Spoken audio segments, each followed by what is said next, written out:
Hello everyone, hope you all are doing good. तो जैसे कि आपको पता, प्रीवियस वीडियो में मैंने आपको करवाया था 31 जनवरी 2021 का क्वेश्चन पेपर, जो पेपर 1 में आया था, मतलब पहली शिफ्ट में आया था।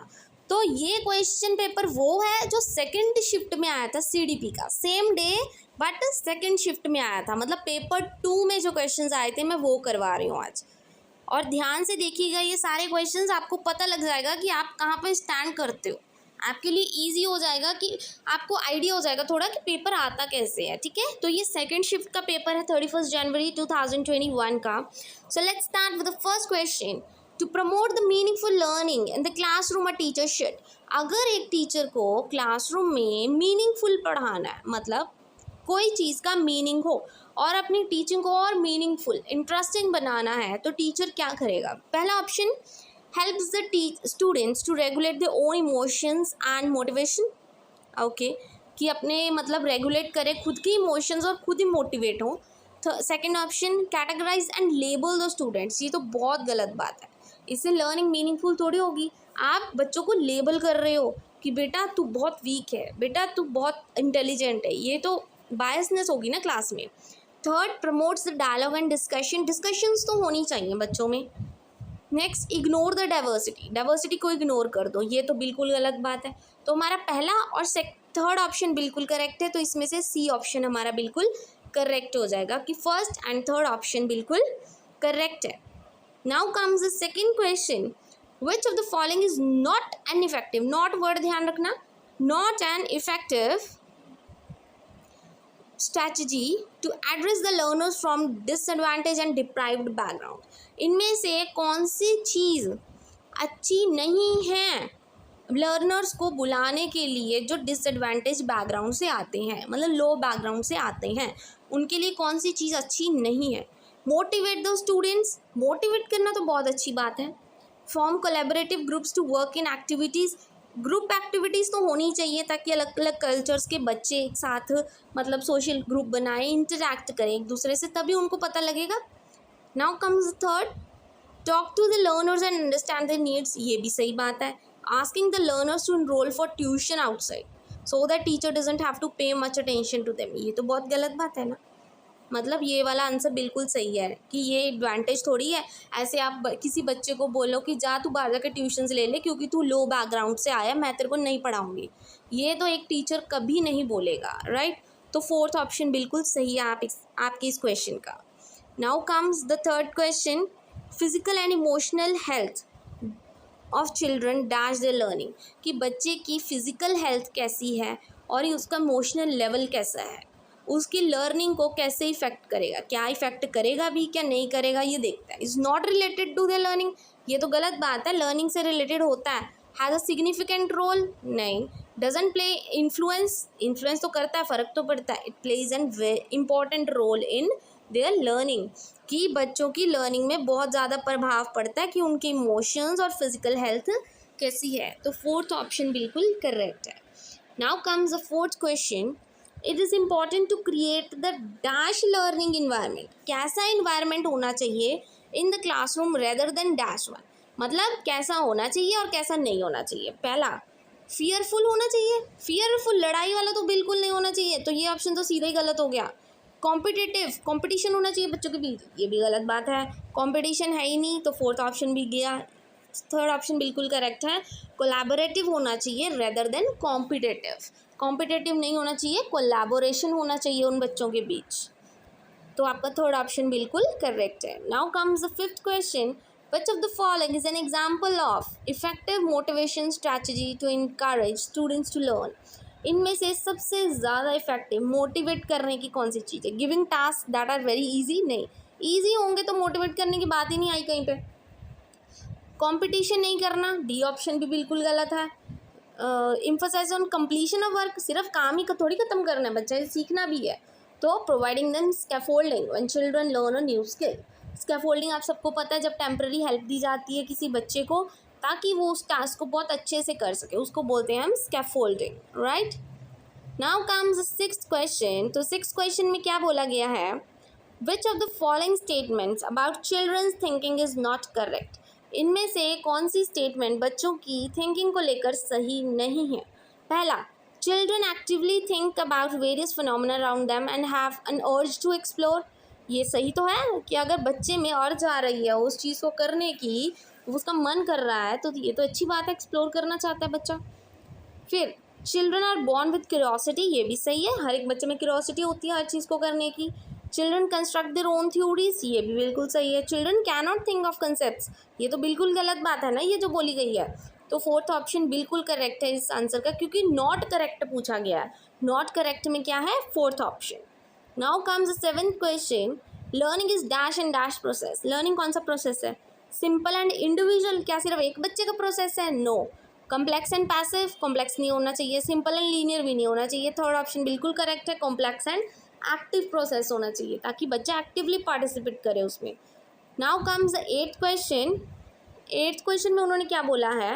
अ teacher should dash the social, culture, religion and linguistic diversity in a classroom to facilitate meaningful learning.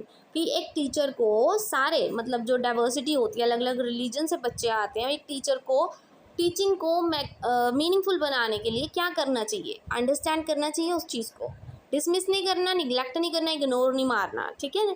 Understand करना चाहिए कि हर एक बच्चा अलग है, इंडिविजुअल डिफरेंस माइंड में रखना है, हर एक बच्चे का कल्चर अलग है, तो उस अकॉर्डिंग उस बच्चे को सिखाना है, राइट। तो अंडरस्टैंड इसका सही आंसर है।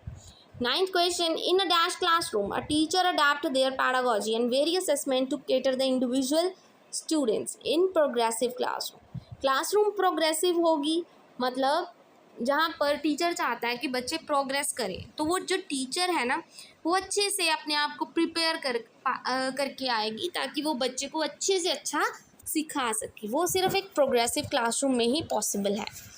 Now comes the 10th question, children's failure in school. कि जो बच्चे की फेलियर है स्कूल में, पहला option, proves that children have genetic birth defect. कि क्या मतलब बच्चे को शुरुआत से जब से वो पैदा हुआ उसमें डिफेक्ट है, इस वजह से बच्चा फेल हुआ, ये तो गलत बात है।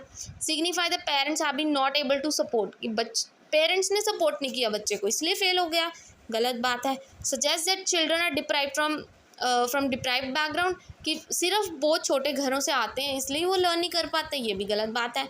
Indicate that school has been not able to cater the needs, ये बिल्कुल सही बात है। कई बार क्या है, स्कूल ही उन बच्चों की नीड्स को समझ नहीं पाता, जिस वजह से उनकी लर्निंग बहुत ज़्यादा ख़राब हो जाती है और उससे क्या होता है, फेलियर हो जाता है। Now comes 11th question, by working in the groups teaching and helping each other children. जब ग्रुप्स में काम करते हैं बच्चे और एक दूसरे को हेल्प करते हैं तो बच्चे क्या होते हैं? Get distracted? नहीं, डिस्ट्रैक्ट थोड़ी होंगे, वो भटकेंगे थोड़ी ना, उल्टा हेल्प कर रहे हैं तो अच्छी बात है। कंपटीशन होगा, ये भी गलत बात है। Are able to reflect their own thoughts, right, exactly, अपने थॉट्स रिफ्लेक्ट कर पाएंगे दूसरे से। कैन डेवलप मिसकंसेप्शन, नो, ये भी गलत बात है। तो थर्ड ऑप्शन बिल्कुल करेक्ट है। Now comes the 12th question, school dash socialisation of children. ये आप सबको पता, हमने पढ़ा था, primary socialisation, secondary socialisation. Primary में तो हमारे कौन से आते हैं, फैमिली आती है सिर्फ, और सेकेंडरी में हमारा स्कूल आता है। तो स्कूल क्या है, हमारी सेकेंडरी एजेंसी है। बी ऑप्शन इज बिल्कुल correct. Now comes next question, 13th question, which of the following theories propose that children's thinking is qualitatively different from that of adults। ये चीज़ किसने बोली थी? जेन पियाजे ने बोली थी। ये हम सबको पता है, जेन पियाजे ने क्या बोला था कि जो बच्चे की थिंकिंग है वो किससे अलग है, अडल्ट से अलग होती है।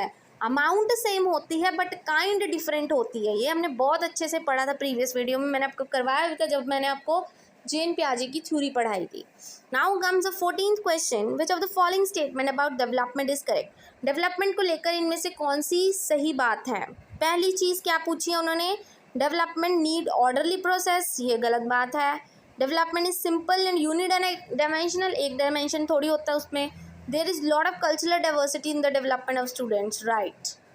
थर्ड ऑप्शन बिल्कुल करेक्ट है, फोर्थ भी गलत है। सीक्वेंस नहीं होता, एग्जैक्ट टाइम नहीं होता किसी का भी डेवलपमेंट में, अलग अलग टाइमिंग होती है डेवलपमेंट की। तो सी ऑप्शन इज बिल्कुल करेक्ट। तो इसमें से अभी मैं आपको ना आंसर ही बता देती हूँ, आपको थोड़ा आइडिया हो जाएगा। क्वेश्चंस तो आपने किए हुए हैं क्योंकि ये प्रीवियस ईयर रिपीट अप करके ही मैं बार बार आपके लिए लेके आती हूँ।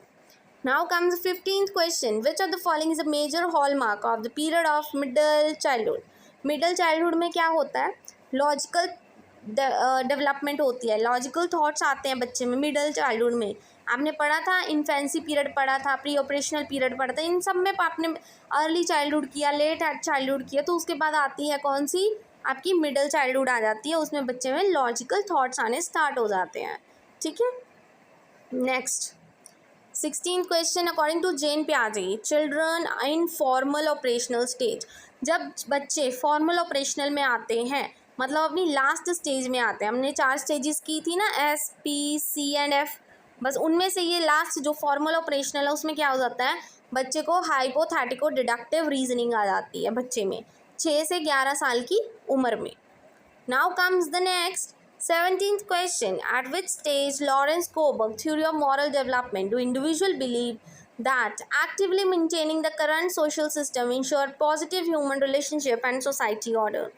इनमें से कौन सी ऐसी स्टेज है कोबर्ग की जिसमें कोबर्ग ने बताया कि आप सोसाइटी में रहते हो और वहाँ पे आप अच्छे से सोसाइटी के ऑर्डर्स एंड रूल्स मेंटेन कर रहे हो और अपनी रिलेशनशिप्स भी सही रख रहे हो सोसाइटी वालों से, तो इसमें क्या आता है, सोशल ऑर्डर मेंटेनिंग ओरिएंटेशन। तो 4th ऑप्शन बिल्कुल करेक्ट है। Now comes 18th question, during the period of childhood development, जब चाइल्डहुड पीरियड आता है तो उसमें डेवलपमेंट कैसी होती है, मल्टी लेयर्ड और कॉम्प्लेक्स होती है। ठीक है, क्वांटिटेटिव चेंजेस नहीं आते, डिसऑर्डर्ड नहीं होता, स्लो नहीं होता, ये क्या होता है, मल्टी लेयर्ड होता है। बहुत सारे मतलब चेंजेस आते हैं डेवलपमेंट में लेकर जब बच्चा छोटा सा होता है।